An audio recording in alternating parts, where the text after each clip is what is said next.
Hey, welcome back Screen Crush, I'm Ryan Airy, and the DC Cinematic Universe has been officially rebooted. The events of The Flash have restarted the DC Cinematic Universe, laying the groundwork for James Gunn's brand new Superman, as well as a very familiar face returning to the new DCU as Batman. I'm Batman. And we have a post-credit scene that reveals some of our classic DCEU characters will be sticking around. And in a weird way, we sort of got a brand new Flash. Well, not exactly, but as of right now, the character is still played by Ezra Miller, but the character has fundamentally changed and has a lot of growth in this film. And we're going to talk about the true meaning of this film and how its use of time travel and the multiverse create the perfect setting for this coming-of-age story. And how this character growth not only changes the character of Barry Allen, but the future of DC movies as well. So you're saying you could travel back in time to Bruce and to fix things. You can also destroy everything. By the way, guys, I really appreciate you watching and supporting the channel. It's always a big help. Things have been really stressful.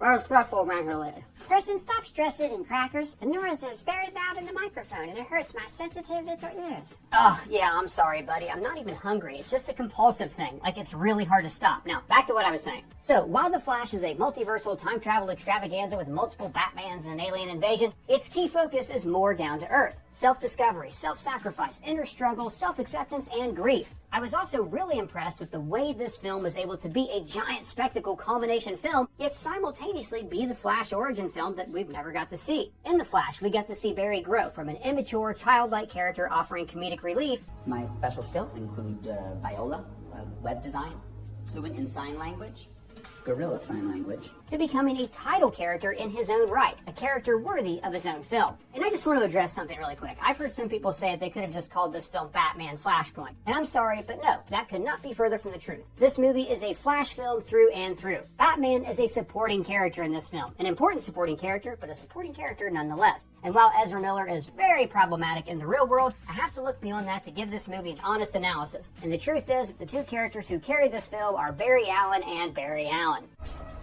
My face.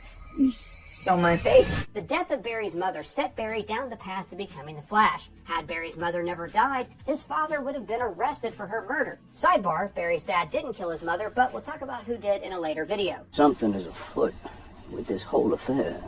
Path in life was paved by his mission to prove his father's innocence. This inspired him to go into forensic criminal research. And in this film, we finally got to see the night that Barry got his powers. When doing late night work at a crime lab, Barry is struck by lightning. Well, actually, the lightning strikes through a shelf full of chemicals first, that then strikes Barry and gives him his speedster powers. The death of Barry's mother, the imprisonment of his father, and the lightning strike that gave him his powers not only led to him becoming the fastest man alive, but he was fundamentally changed as a person. Like Batman or Spider-Man, the Flash's tragedy defines him. These scars, man. Make us who we are. Don't let your tragedy define you. So, when Barry realizes that he has the ability to travel through time, he makes the immature but understandable choice to travel back and save his mother, despite a warning from his superhero mentor, Batman. Barry travels back in time to put a can of tomatoes in his mother's cart at the grocery store, making it to where his dad would never have to leave the house to pick up a can of tomatoes. And with his dad staying home, whoever murdered Barry's mother never would have broke into what they thought was an empty house. And the murder would have never happened, meaning that his dad would have never gone to jail, thus resetting the timeline and giving Barry the life that he always wanted. After altering the timeline, we see Barry running back through time, headed toward the present day he came from. But as he's traveling through time, he is encountered by a dark figure who also has access to the Speed Force. This figure knocks Barry out of the Chrono Bowl, where he lands in 2013, the same year that Man of Steel takes place and Zod invades Earth. Barry soon realizes that tampering with time has created a timeline where metahumans like Aquaman, Wonder Woman, Cyborg, and Superman do not exist, and that without them, the Earth is doomed. We're doomed. Barry's reckless decision is reminiscent of other multiversal films such as Spider-Man No Way Home and Spider-Man Across the Spider-Verse. In No Way Home, Peter ignores Doctor Strange's warning to not tamper with the multiverse. And Across the Spider-Verse, we see Miles ignore the warnings of Miguel. But in most films, it turns out that the young hero is right to challenge their mentor, break the status quo, and save the day. But that's not the case in The Flash. Bruce's warning that Barry could destroy everything by tampering with time comes true. But what this film does differently is it has Barry become his own mentor. Not only by him having to be the adult in the room, but by having him face his inner struggle and literally fight with himself. Stop being yourself! Stop being yourself! When younger Barry learns why his older self returned to the past to prevent their mother from dying, young Barry becomes obsessed with not allowing that to happen. Older Barry spent the bulk of his life trying to prove his father's innocence, despite it being clear that there's no way to prove his innocence. Similarly, younger Barry becomes obsessed with not allowing his mother to die, not allowing this world he knows to end, and not allowing his older self to travel back again and put things back to how they were. Instead of Barry being confronted by an inner struggle in his own head, he's literally confronted with a physical version of himself, a reflection in the mirror. And it isn't until he sees the pain and obsession in the eyes of his younger self that he realizes that he has to let his mother go. He has to accept that there's not a solution to every problem, just like his mother told him when he was a child. I believe there's a hero in all of us, even though sometimes we have to be steady and give up the thing we want the most. We then see younger Barry's obsession grow, and we meet what is being called on merchandise the Dark Flash. He's actually just a future version of younger Barry who has been reliving this final battle with Zod again and again and again for what looks like at least 50 years, but it's implied that it could have been even longer. I wake up every day right here, and it's always February 2nd, and there's nothing I can do about it.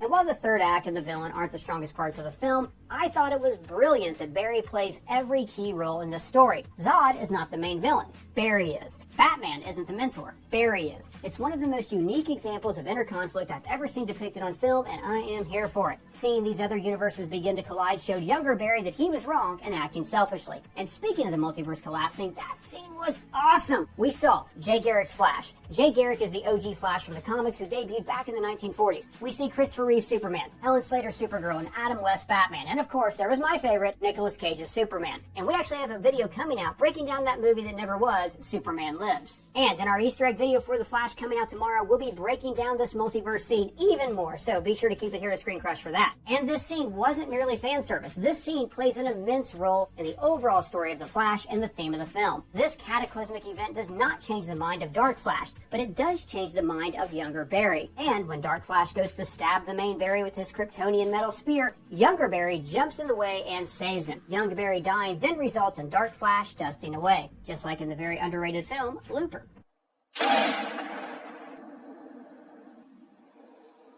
Wait, but the main Barry is also a future version of younger Barry, so why didn't he die too when young Barry died? Well, Doug, and great outfit, by the way. I thank you very much. And to answer your question, it's because young Barry and the main Barry are essentially two different beings. Earlier in the film, we hear our main Barry say that if young Barry doesn't get struck by lightning and get his powers, then he too will lose his powers. Maybe. Keyword there is maybe. And ironically, he ends up losing his powers anyways in the effort to keep them. And it's later that we learn that this isn't even how time travel works. The main Barry exists on a fulcrum that isn't affected by younger Barry's actions. I'm so confused. But Dark Flash, on the other hand, is a direct extension of younger Barry. They are connected and essentially the same being on the same fulcrum. And as Michael Keaton's Batman explained, time travel works like a fulcrum. When you travel back in time, not only do you change the future, you change the past. Now, another fun detail about Dark Flash is that his Speed Force lightning is the color purple. Barry's natural Speed Force lightning is blue, but when he's wearing his new suit, it's yellow. Blue, yellow, pink! Whatever, man, just keep bringing me that. Blue can represent youthfulness, while yellow can represent growth. This film shows us Barry, both as an immature youth without his new suit, represented by blue lightning, as well as a Barry who takes on the role of a mentor who grows as a character, represented by yellow lightning. The purple can represent self-reflection and awareness. When young Barry meets the Dark Flash, his future self, it is there that he begins to reflect on what he's doing, and he becomes aware of the harm that he's causing. Dark Flash serves as a wake-up call, so I thought it was fitting that they went with purple lightning. And another unique path that the Flash film takes is its acceptance of absolute points. In a film like Spider-Man No Way Home, we see Peter buck the idea that the villains can't be redeemed and are destined to die. It's their fate.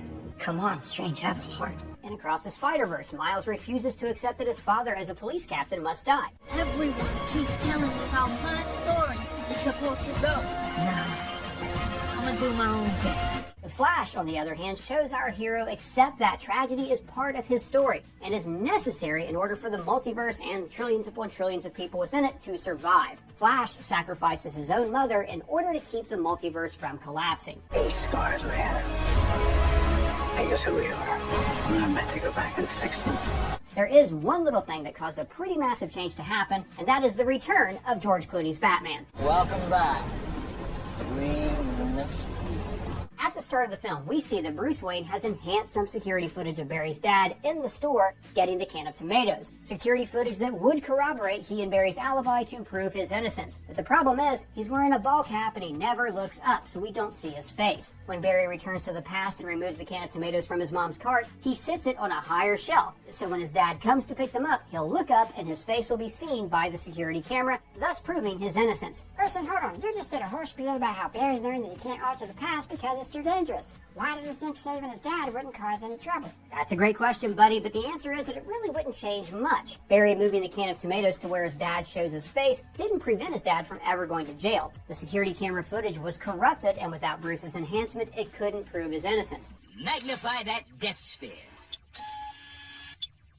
Why is it still blurry? Making it bigger doesn't make it clearer. So, Barry moving the can up to the top shelf wouldn't come in handy until after the footage was enhanced by Bruce, meaning that the timeline, for the most part, would have transpired the same way until the footage was enhanced. But, as we heard Ben Affleck's Batman explain, You step on the wrong blade of grass, you have no idea what the consequences to that could be. so while it would appear that the timeline didn't change too much from Barry moving the can, it's a different Bruce Wayne. You can reset the timeline. You can try to fix it. But no matter how hard you try, it's never going to be exactly how it was. So, while the new Batman was revealed to be George Clooney, I don't think that necessarily means that his 1997 Batman and Robin film is now canon. All right, everyone.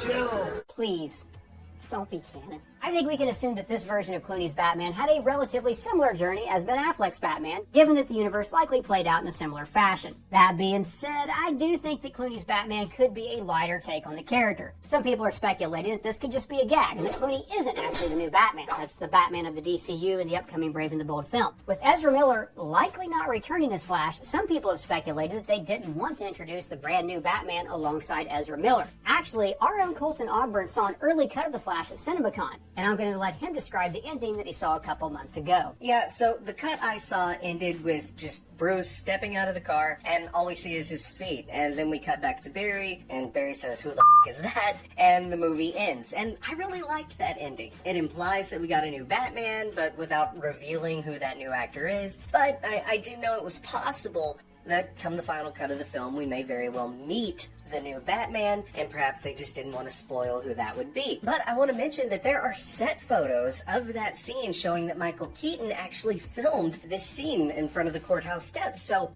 I don't know if that was just a fake out, or if they originally planned to have Keaton become the DCU's Batman. I certainly did not think that George Clooney would be the new Batman, and I'm all for seeing Clooney take another crack at the character. And I just want to add that if the new Batman for like Brave and the Bold and the DCU, if it's not George Clooney and this whole thing is just a gag, then I think that was a bad choice, and I think the no-face ending would have been a better option. That's a good point, Colton. If Gunn wanted to hold off on introducing his new Batman, then that, no-face ending would have been the way to go. Tease that there's a new Batman coming without revealing who it is. But if you did want to debut your new Batman, this would arguably be the perfect place to do it. After all, Gunn did say that The Flash resets the DC universe, resetting the universe for his new set of films to come. So then why throw in Clooney in an already crowded field of Batman actors? How many of you are there? As many as are needed.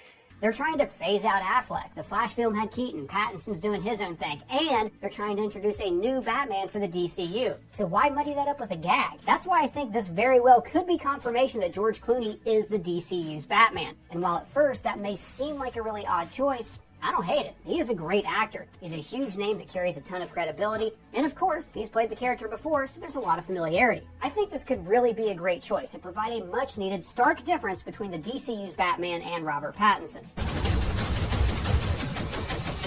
Meanwhile, Hello out there, we're on the air, it's hockey night tonight. Plus, Gunn has said that the DCU's Batman will be older. And if they wanted to distance themselves from Ezra, they wouldn't have included the post-credits scene with them and Jason Momoa. Momoa is one of their biggest stars, and Aquaman is one of their most profitable films. So the argument that Clooney's cameo is a gag to suggest that Ezra isn't coming back doesn't really hold water. If that were the case, why would they include a post-credits scene with Momoa? And why would James Gunn keep talking about how Flash resets the DC universe, laying the groundwork for his new DCU? Now, having said all that, this film also perfectly parallels the situation DC has found itself in. We revisit the events of the very first DCEU film, Man of Steel. We're literally going back to where it started. We have DC icons like Christopher Reeve's Superman and Michael Keaton's Batman, but also failed projects like the Nicolas Cage Superman. In a meta sense, DC has reached a point where they realize, to quote Barry's mom, there's not a solution to every problem. We are the film.